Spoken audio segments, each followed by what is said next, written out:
Questa è Manora.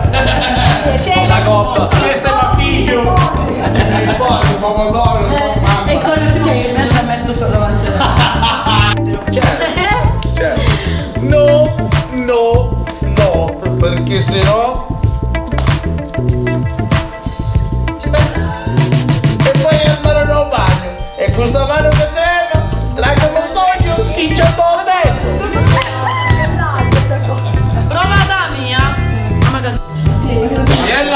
E allora, Giulia Brito. Siamo pronti. Siamo pronti.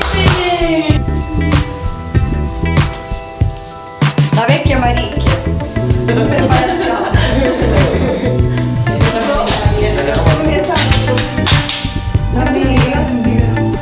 Ma io mi posso droppare già non frattesimo.